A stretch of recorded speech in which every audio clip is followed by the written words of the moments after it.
नमस्कार। आज की ऑनलाइन कक्षा प्रस्तुति में कक्षा 10वीं ब के गद्य पाठ स्पर्श नामक पुस्तक से संकलित अब कहाँ दूसरों के दुख से दुखी होने वाले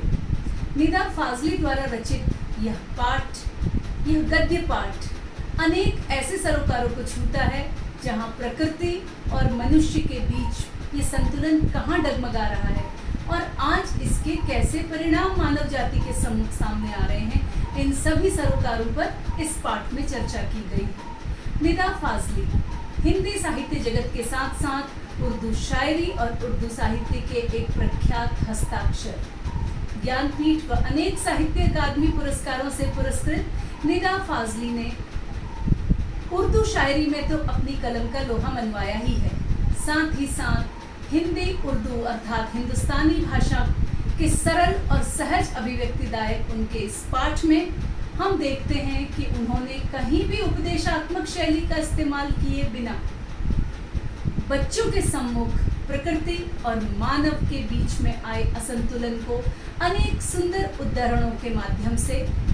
प्रस्तुत किया है। तो प्रस्तुत है पाठ अब कहाँ दूसरों के दुख से दुखी होने वाले। जैसे कि इस पाठ के शीर्षक से ही विदित है, इस पाठ में संभवतः पहले के संस्कारों के युक्त कुछ ऐसे उदाहरणों की चर्चा की गई है, कुछ ऐसे उदाहरणों की चर्चा की गई है जिसमें जहाँ एक ओर बाइबल का जिक्र है वहीं दूसरी ओर कुरान का, एक ओर जहाँ सिंधी कवि के उद्धरण का यहाँ पर जिक्र है तो वहीं दूसरी ओर मानवता से जुड़े अनेक संस्कृतियों और संस्कारों से युक्त विविध उदाहरणों के द्वारा पशु पक्षी, जंगल, पर्वत, नदी, झरने, समुद्र, मनुष्य का जीवन, बढ़ता शहरीकरण, बढ़ती आबादियों के मानव समाज पर प्रभाव, इन सभी को छूते हुए सर्वप्रथम लेखक ने सोलोमन या सुलेमान, जिनको कहा गया, बाइबल के एक ऐसे उदाहरण को प्रस्तुत किया गया है जिसमें ये माना जाता था कि वह राजा पशु पक्षियों की भी भाषा को, उनके भावों को समझ पाते थे। तो राजा सोलोमन जब अपनी सेना के, अपनी फौज के साथ आगे बढ़ रहे थे तो अचानक उन्हें चींटियों के द्वारा कहा गया ये वार्तालाप उनकी समझ में आया कि जल्दी जल्दी यहाँ से भाग चलो, राजा की फौजें आ रही हैं, सुलेमान की सेना अन्यथा हमें नष्ट कर देगी। राजा ने उनके भावों को सुना, विचार किया और उन्होंने अत्यंत स्नेहमय वाणी के द्वारा ये कहा कि सम्राट किसी के लिए भी दुखदाई नहीं है, वो तो सबका रक्षक है। और राजा ने वहीं के वहीं अपनी फौजों को रुकने का आदेश दिया। इस उद्धरण में प्रस्तुत ये वाकया, इसमें संभवतः यहाँ एक कल्पनाशीलता का सहारा अवश्य लिया गया कि राजा पशु पक्षियों की भाषा भी समझता था, या इसका अगला उदाहरण जहां सिंधी कवि शेख अयास के पिता का उदाहरण लिया गया कि जब वे स्नान करके कुएं के पास से लौटे तो उन्होंने देखा उनकी बाजू पर एक काला च्योंटा, एक बड़े आकार की चींटी रेंग रही है और वहां उनको इस बात का बड़ा अफसोस हुआ कि आज मैंने एक घर वाले को उसके घर के, उसके निवास स्थान से दरबदर कर दिया। और उसके बाद अपने इस पछतावे के लिए वे भोजन की थाली छोड़ उठ खड़े हुए और कहने लगे, मैं पहले इसे उसके घर के निकट छोड़ आऊं। ये दोनों ही उदाहरण, चाहे हमें ये एक कल्पनाशीलता का सहारा लेकर लेखक ने समझाने की कोशिश की है, पर इसका मूल भाव ये है कि चींटी जैसे प्राणियों पर भी हमें दया करने के उपदेश हमारे सभी धर्म ग्रंथों में, सभी प्रकार के धर्मों में अलग अलग प्रकार से ये बात कही, परंतु ये सभी धर्म ग्रंथों में विद्यमान है कि जीव मात्र के प्रति दया करो। कोई आश्चर्य नहीं यदि हम बौद्ध धर्म, जैन धर्म, इन सभी धर्मों में इसी बात को आगे विस्तार पूर्वक देखते हैं। इसके पश्चात लेखक ने ये कहा कि दुनिया कैसे वजूद में आई। इसका उत्तर मनुष्य अपनी तरह से देता है, धर्म ग्रंथ अपनी तरह से देते हैं, विज्ञान इसका उत्तर अपनी तरह से देता है, परंतु इस बात में कोई संदेह नहीं कि धरती कैसे भी अस्तित्व में आई हो, परंतु इसमें नदी, पर्वत, पशु पक्षी,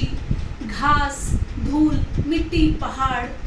मानव, इन सब की बराबर की हिस्सेदारी है। लेकिन आज हुआ क्या है कि अपने बुद्धि के बल पर स्वयं को सर्वशक्तिमान समझने वाले मनुष्य ने आज अपने और प्रकृति के बीच में एक बहुत बड़ी दूरी खड़ी कर ली है। प्रकृति पर विजय प्राप्त करने के उन्माद में चंद्रमा और मंगल ग्रह तक जाने के सपने साकार करने वाले मानव ने आज हर प्रकार से प्रकृति का दोहन कर वो जिस प्रकृति का बालक है तो उसने उसी प्रकृति को आज विनाश के ऐसे कगार पर ला खड़ा कर दिया कि आज हम देखते हैं कि इस पृथ्वी के अस्तित्व में आने के बाद से हजारों अरबों वर्ष जो बीत गए हैं, इस सब के मध्य आज हमें दिखता है कि आज संपूर्ण प्राकृतिक चक्र असंतुलित हो चुका है। गर्मियों में अधिक गर्मी, बेवक्त की बरसातें, जलजले, भूकंप, सैलाब प्रकृति में आए इसी असंतुलन का परिणाम है। लेखक ने इस पाठ में हिंदी, हिंदुस्तानी, उर्दू के साथ साथ कहीं कहीं अंग्रेजी शब्दों का भी बड़े प्रभावकारी ढंग से प्रयोग करते हुए कहा है, नेचर की सहन शक्ति की भी एक सीमा होती है। और मुंबई में जो एक सुनामी के रूप में लगभग आज से 50, 60, 70 वर्ष पहले आया एक उदाहरण उन्होंने बताया है कि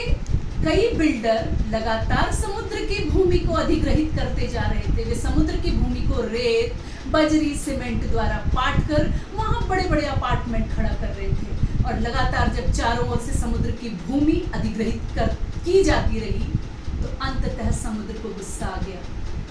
गद्य में मानवीकरण का सुंदर अलंकार प्रस्तुत करते हुए लेखक कहते हैं कि महापुरुषों को यद्यपि तो क्रोध आता ही नहीं, लेकिन जब उन्हें क्रोध आता है तो उस क्रोध का ऐसा भयंकर रूप मनुष्य ने देखा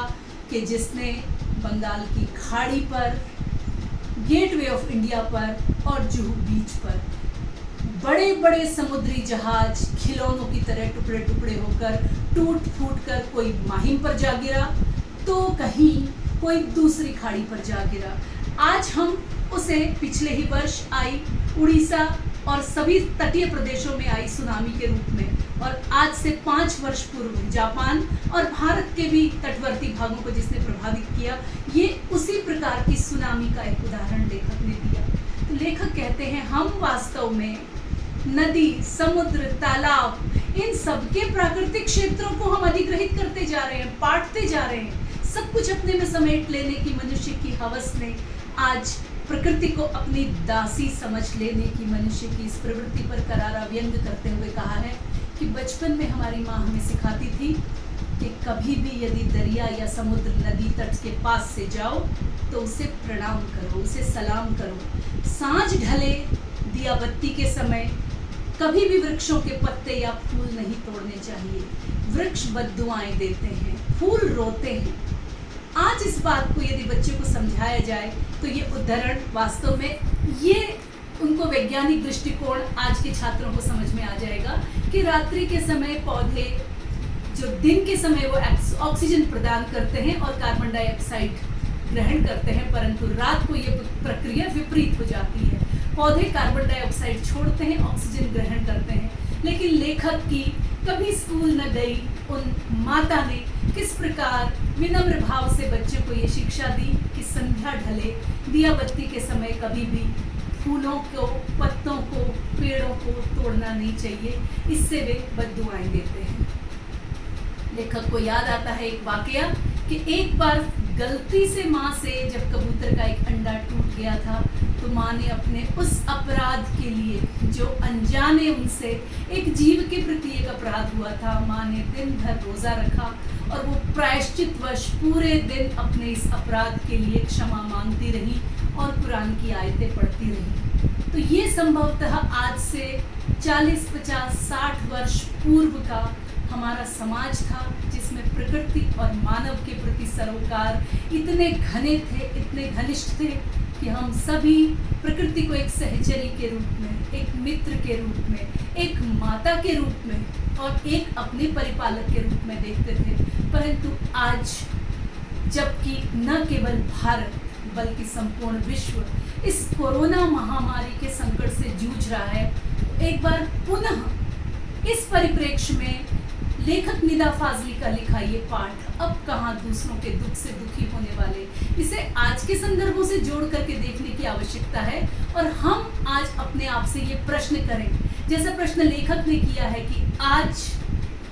ग्वालियर से मुंबई तक ना जाने कितने परिंदे चरिंदों के घर नई बस्तियों को बसाने में बर्बाद हो गए हैं। और मैं ही वो हूँ जिसको माँ ने ये शिक्षा दी थी कि जीव मात्र से प्रेम करो। लेकिन आज यदि मेरी लाइब्रेरी, मेरे ड्राइंग रूम और मेरे 2-3 कमरों के फ्लैट को यदि कोई पक्षी या कबूतर आकर के उसमें व्यवधान पैदा करते हैं तो मैं ही उनके आने जाने के मार्ग को जाली लगाकर या खिड़कियां बंद करके रोक दिया करता हूँ। और आज मैं सोचता हूँ कि आज कहाँ हैं वे माँ और आज कहाँ हैं वे हमारा उनके द्वारा सीखा हुआ प्रकृति और मनुष्य के बीच में सह संबंध। तो संभवतः आज के इस वातावरण में इस सह संबंध को पुनः परिभाषित करने की आवश्यकता है। आज जबकि हम ये कहते हैं लॉकडाउन के इस 40वें दिन से गुजरते हुए हमें ये लगता है कि हाँ, प्रकृति अपने हीलिंग पावर के द्वारा स्वयं को स्वस्थ कर रही है, वातावरण स्वस्थ हो रहा है, नदियाँ स्वस्थ हो रही हैं। तो छात्रों, आज पुनः अब कहाँ दूसरों के दुख से दुखी होने वाले इस पाठ के माध्यम से इसके सर्वाधिक महत्वपूर्ण इस प्रश्न को समझने की जरूरत है कि मनुष्य और प्रकृति के बीच आए असंतुलन से क्या परिणाम हुआ और हम इस असंतुलन को किस हद तक अपने प्रयासों से रोक सकते हैं। आशा करती हूँ कि इस विवरण द्वारा ये पाठ आपके लिए समझने में सहज, सरल और भावानुकूल हुआ होगा। धन्यवाद। पुनः मिलते हैं।